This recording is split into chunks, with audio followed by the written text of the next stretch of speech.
I'm just gonna fold it all into this. I had an Endgame hot take, which is essentially, if you didn't like Endgame, that's on you. Like, like if you didn't like Endgame, that's 100% your fault.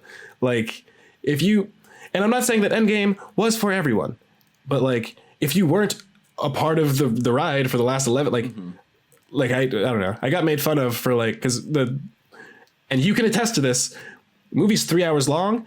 Within the first 15 minutes, I started crying, and I did not stop.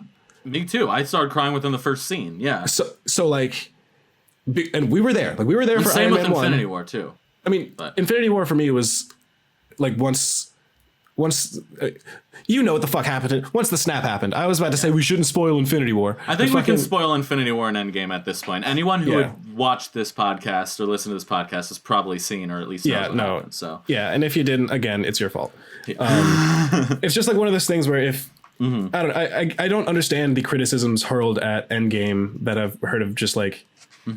Like, oh, well, you know, they don't get to focus on like one character for long enough. And like, if you just walk into this movie without seeing any of it, if you walk into this movie without seeing any other Marvel movie before that, and then you walk out like, oh, I didn't know who anyone was. The movie did a bad job. No, you did a bad job. It's your fault.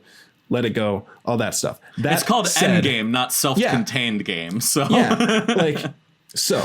all of that said, circling back to Joker, if I was to give like the comic book movie of the year, I would give it to Joker, even though it's not a comic book movie. Like my least favorite parts of that movie are the Batman, like, I agree with that. It's definitely shoehorned in. Yeah.